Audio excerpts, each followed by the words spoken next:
back in 1990, I met an extraordinary young lady by the name of Shelley Rotondo. I was making up Rotary at Bellevue Overlake, and she was the executive director of Rotary First Harvest. And I was so impressed with the words that she said, with the feelings that she had, that right after the meeting I walked up and said, "What can I do to help?" She had this terrified look on her face, but she signed me up, and started working with Rotary First Harvest, and started my passion for hunger, more than just a personal need, but for 20 years I've had a passion for feeding Washington hungry. So today we have a panel of some of the experts in the state. It's going to be moderated by Tom Douglas, and you folks want to come up now? Now, I'm sure everybody here knows Tom Douglas, has eaten at several of his 15 restaurants, but what you might not know about Tom Douglas, okay, is he's passionate about feeding Washington's hungry. That is true. And he beat Iron Chef Morimoto in the Iron Chef competition. He also got a great, and if you haven't listened to it on Saturdays, he's got a great radio program with Terry Rotary on Feeding Seattle. Listen to it, it's really great, Saturday afternoons. Everybody, welcome Tom Douglas. Thank you, Mike. Thank you. And of course, Tom was instrumental way back when we were doing Share Our Strengths Taste of the Nation, always donating flowers for our centerpieces and doing all the side work that I got all the credit for, which is how I like to run my business. Today in our panel, we're going to have Helen McGovern-Pallant she's the Executive Director of the Emergency Food Network down in Pierce County. She has a warehouse and distribution center, provides resources. I got to get used to this. Yes, I went to Costco and got my reading glasses. Processes and distributes food and essentials to 67 food bank and shelters in Pierce County. Shelley Rotondo, who you just heard about, Rotary Vice President of Service and also CEO of the Northwest Harvest since 2001, and she has grown that incredibly. And now it's a 94,000 square foot food processing plant and distribution center and serving a statewide network of 350 food banks and meal programs. Linda Najat right here is the president and CEO of Food Lifeline. I happen to have been a board member of Food Lifeline on and off for the last 30 years, so I know Linda fairly intimately that way. And she leads our efforts to solve the hunger logistics problem. One of the things we like to say is we want to become the FedEx of food bank distribution and make that a more efficient program. Dave Bobanek is here. He's the executive director of Rotary First Harvest. You met him as a visiting member. And by the way, Shelley and Linda and Dave, all former Rotary First Harvest directors. So what an incredible job Rotary has done in making this an important issue in our community, and not just talking about it, but doing something about it. So as Tom mentioned, I am Tom Douglas. Sorry. I think, can you all hear me still on this thing? Come on, this is participatory. Yes. Jeez. Hi, guys. Gals? Hi, Tom. Dave, why don't you start by telling us how Rotary became such a focal point, and this became such a focal point for Rotary 5030? Sure, I'd be happy to. And as many of you know, in Rotary, everything can always be distilled down to that one Rotarian who had the great idea, who wanted to do something to change the world. Polio started that way. Any number of different projects that have been done by Rotarians around the world always started with that one person. And with Rotary First Harvest, our one person was a banker named Norm Hillis, who was a member of the University Rotary Club. He saw people in the community that were going hungry. He saw an increasing level of need at food banks. This was back during the bad days when Boeing was laying off lots of folks. And he wanted to do something. So Norm went back to his Rotary Club, said, we need to do something to help those in need in our community. First couple of years were things like plant an extra row, the old Victory Garden model. Bring the bounty from your own garden to us at the fire station, and then we will then take it and get it distributed to food banks around Seattle. And then he got this guy named Mike Shanahan involved. And this is where the organization transformed itself to what we know Rotary First Harvest to be today, which Mike's job was to connect. He sent an APB out to growers across, or sheriffs across Washington State and said, hey, we have a project in our club. We need some help getting extra produce so that we can get it to the food banks. Can anybody out there help us? And of course, within a day, he got a call from a sheriff in Othello, Washington, with 30,000 pounds of onions. Come and get them. Right, so now what do we do? Well, Mike was very smart. He said, we've got Rotary connections within our club, so we can bring those Rotary connections together. We can get those onions from Othello, Washington to Seattle and help with the distribution. That's really the model that we still employ today, which is we don't own any warehouses or forklifts.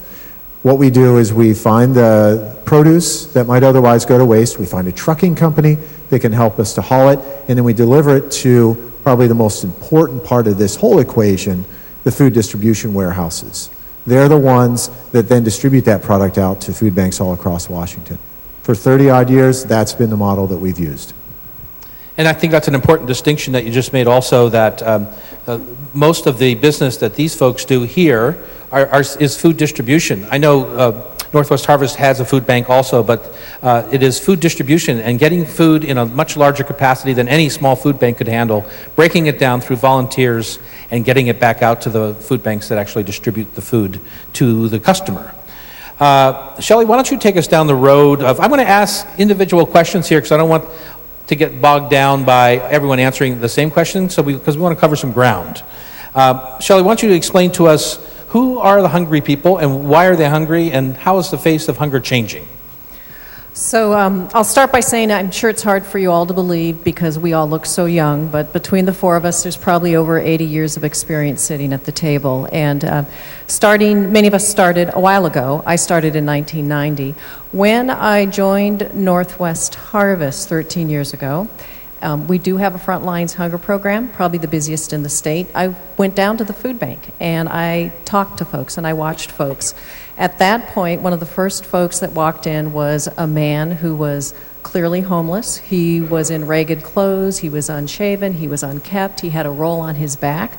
And he came into our food bank and he surprised us by giving us 27 cents. That was probably everything that he had. But for him and for us, it was a big deal to be giving us money and not be taking food. And we honored that gift as we should, as something that was very significant. He represented what we saw a lot at that time.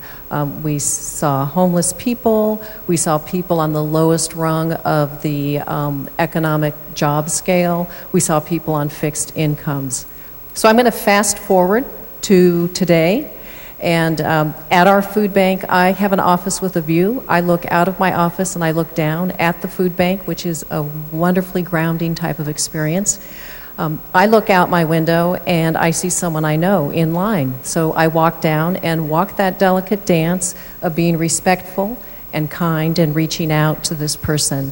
And this person was a fellow Rotarian. I was in the West Seattle Rotary Club before joining Seattle 4. And he was at the food bank and has been many times because in this economic climate, he lost his small business and was forced to turn to our safety net. So we often say, if you stand at our door long enough, you're going to see yourself walk through that door.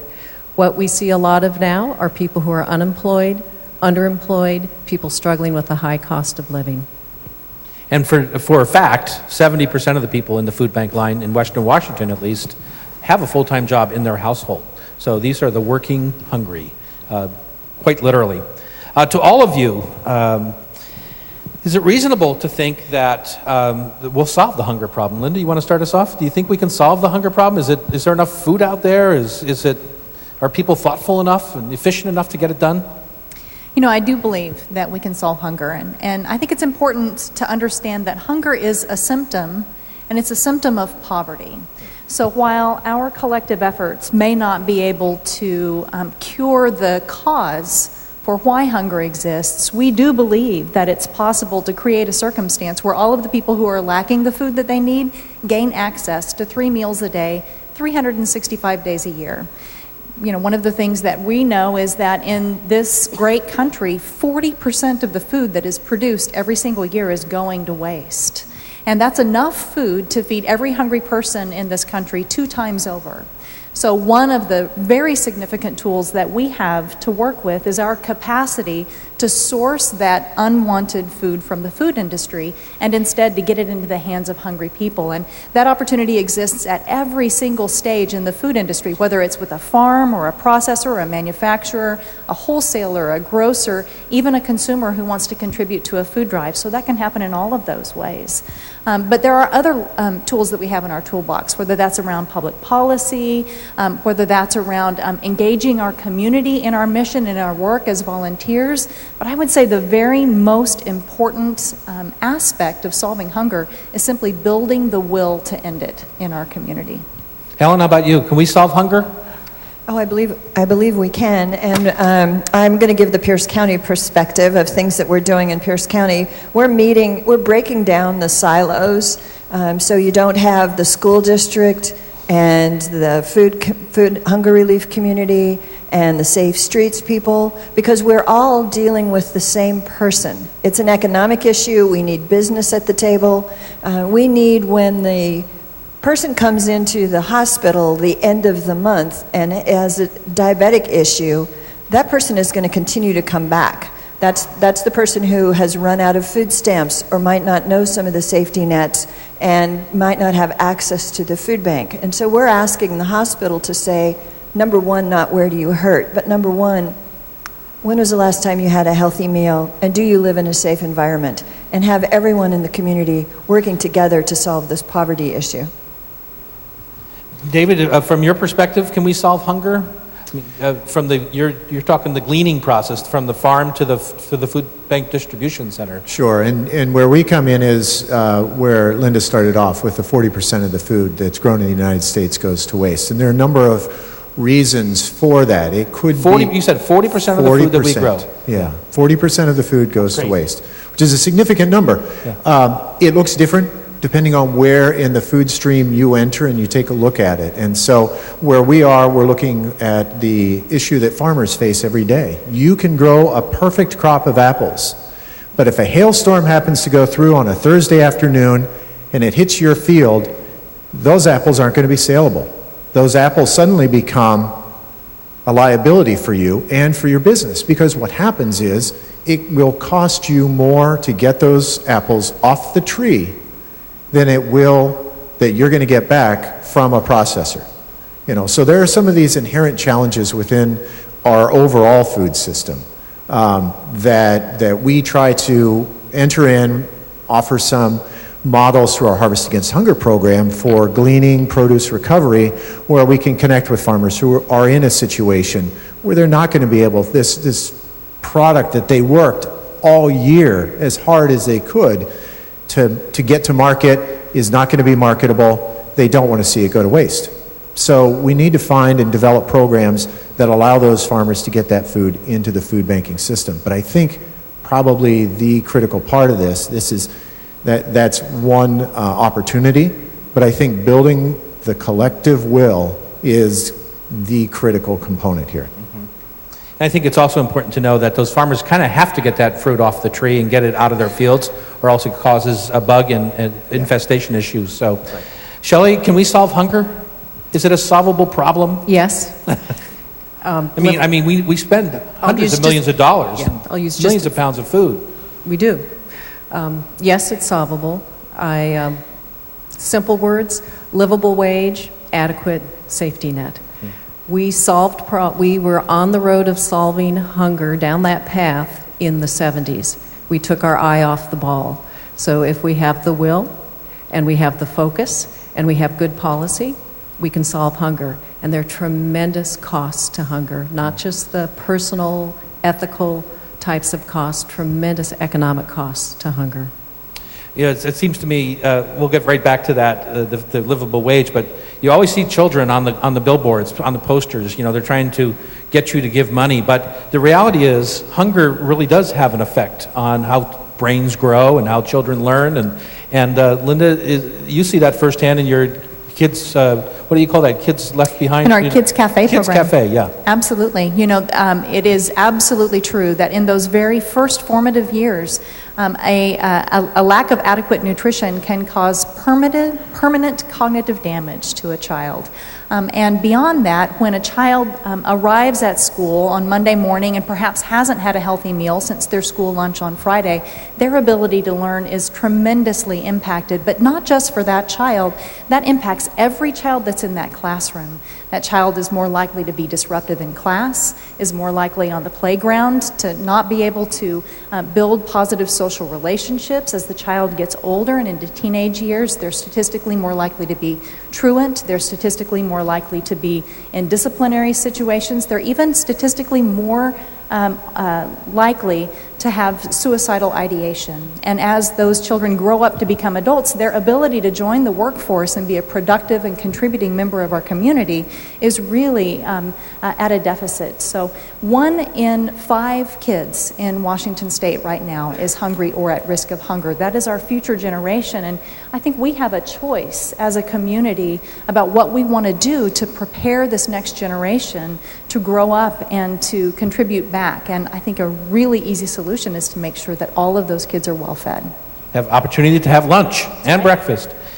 Shelley, why don't you tackle, since it's a Seattle problem right now, there's a little bit of CTAC issues here. Helen, maybe you can also address this, but what is going to be the impact of our new livable wage? Is it going to reduce the food bank line? You just said that a livable wage is part of the solution to hunger. Is $15 a livable wage? Or Depends on where you live. how do you see it coming down? Depends on where you live. So this is only Seattle. Your guess and others, I think, is that it will go statewide. So if people, based on the cost of living where they reside, if they can make it work, if they have a livable wage, absolutely it will help, because that poverty, as Linda said earlier, is the core issue for hunger. It'll literally shorten the lines. One of the interesting challenges, complex, and one of the interesting challenges is that as we travel across the state, which we do all the time, and as we listen to people, why do you need to come to food banks? Why? What is your personal situation? We've talked to many folks who have gone back to work, and they either have low-wage jobs or they're piecing together a job or 2 jobs part-time, and they have just crossed that threshold of eligibility for food stamps and other types of support programs, and they've actually gone backwards. So it's complex.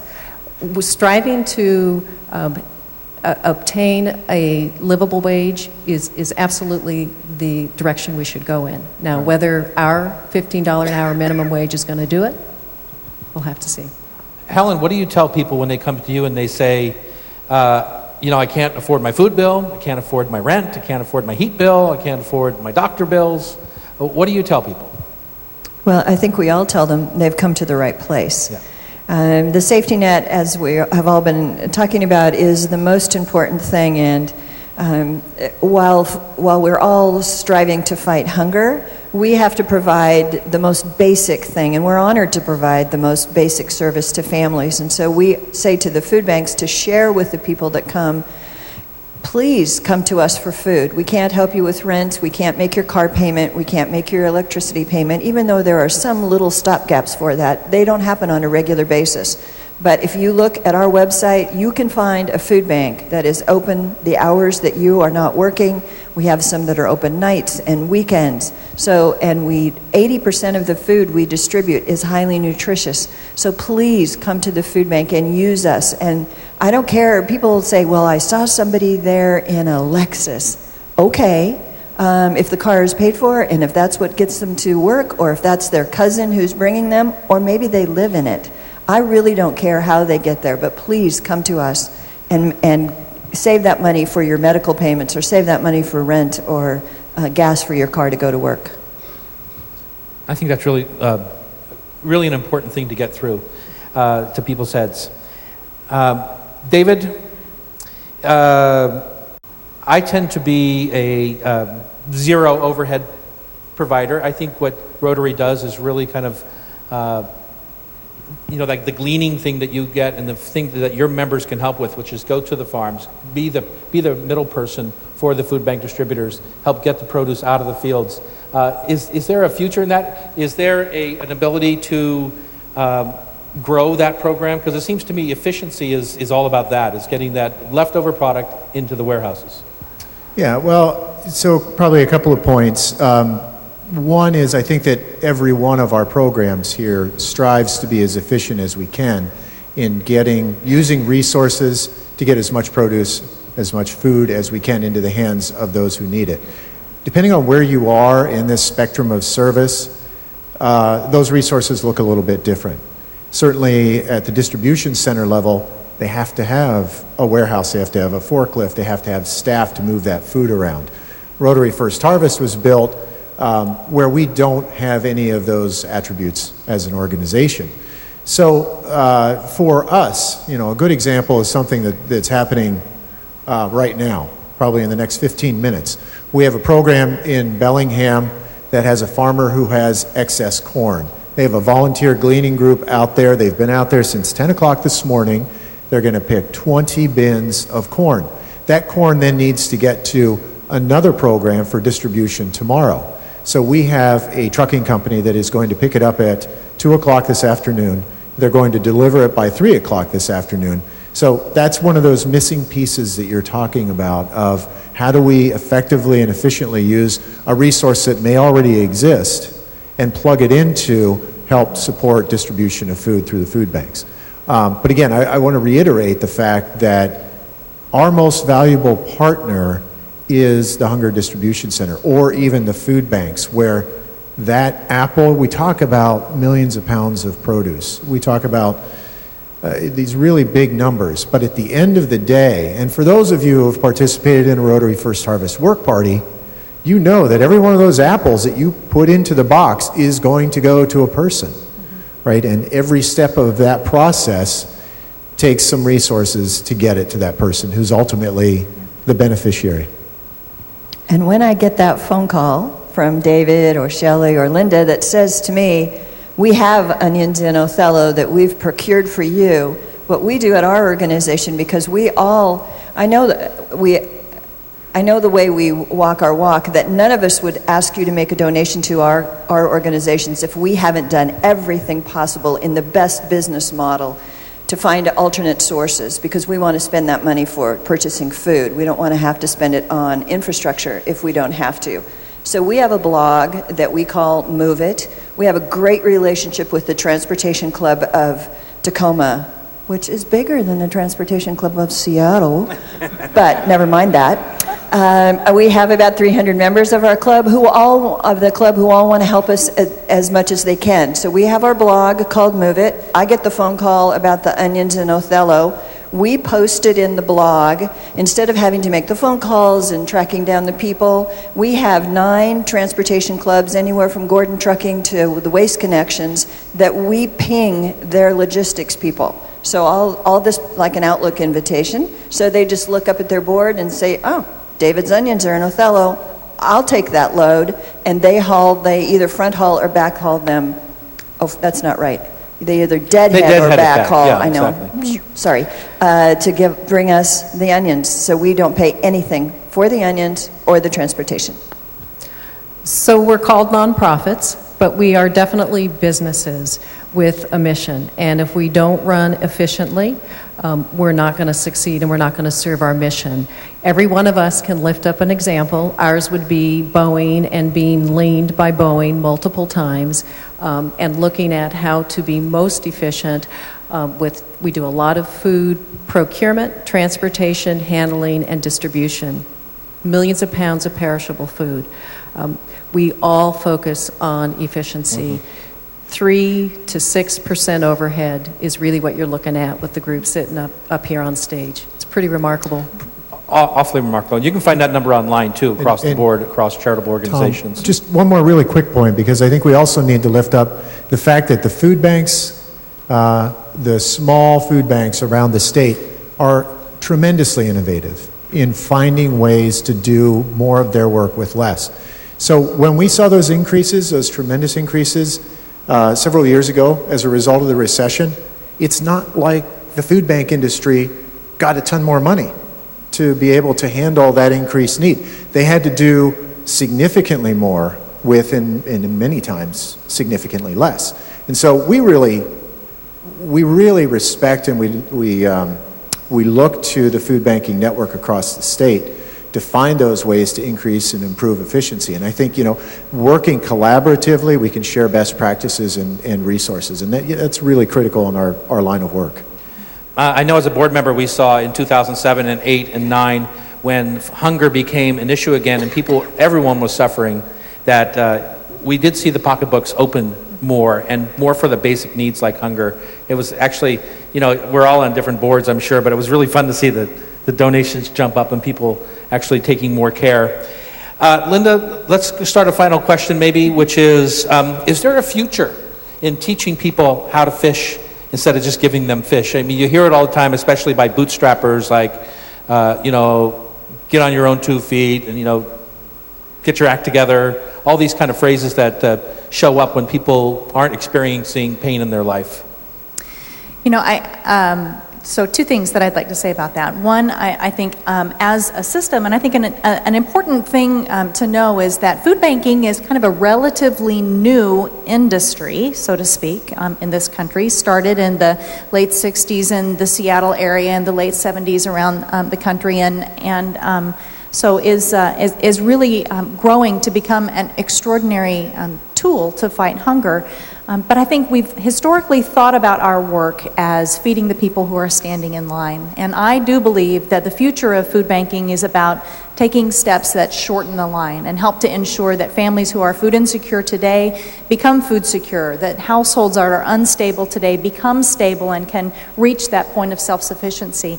And I know, as my colleagues do, that 70% of the people who are standing in our line are there with unpaid medical bills, and 50% of them have chronic disease, and most of them have a person in poor health in their household. We know that of the people who are standing in line who are working, half of them are only working part-time when they want to be working full-time.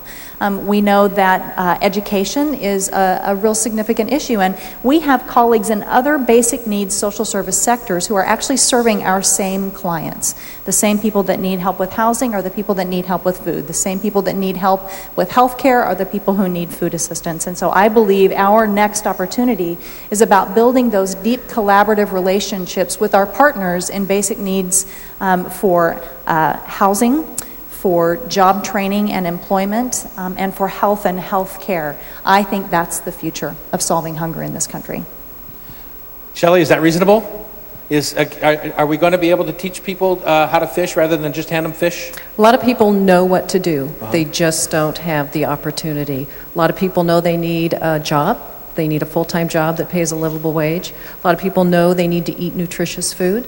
It's very expensive. So there are a lot of people that already know how to fish. They just don't have the lake within which to fish. One thing I would like to lift up, somewhat related, is the shift in our work to focus on nutritious food. It's been a large shift. We make this connection between the high populations of obesity and diabetes and hypertension. And so, yes, working together is important, not working in silos, making sure what we provide to folks is nutritious, lots of pieces, complex. Helen, do poor people have, or people, shouldn't say poor people because sometimes it's not necessarily that, but do people have a reasonable shot at healthy food? It seems to me like the farmers markets are twice as expensive as the grocery store. The grocery stores aren't cheap themselves, certainly less expensive than, say, the 7-Elevens on the corner where many people shop. I can't figure that one out personally. But do people have a real reasonable shot at healthy food to get healthier themselves? Well, they do, because not only are we all distributing healthy food, our organization happens to have a farm. We have an 8-acre organic farm out in the Puyallup Valley, and we do it with 1.5 FTEs and a... That's full-time employees. Yeah.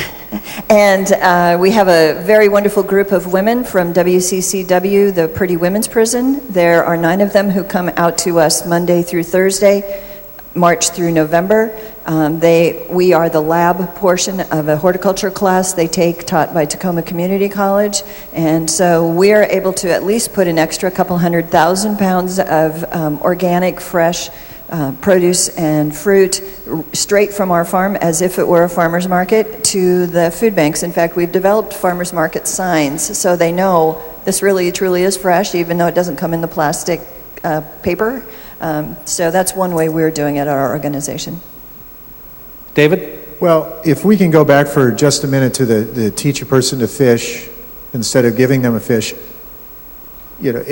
simplifying things for me, which, I tend to try to do. These people are fishing as hard as they can every day. I mean, the fact is they're fishing in 30-foot seas with ice coming down on them. I mean, It's the deadliest catch, so to speak. yeah, it is. It's okay. You see them, they throw the crab pots out. Nothing is in that crab pot at the end of the day.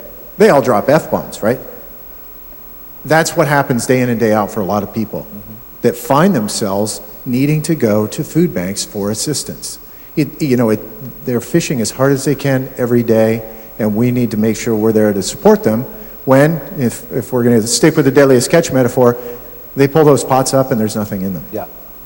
And I'll just say as a chef, I'm so thankful, a chef restaurateur, that I'm so thankful that many of you are able to come to my restaurants and afford to pay the tab at the end of them. I know it's steep. Sorry, I believe in a livable wage and health care.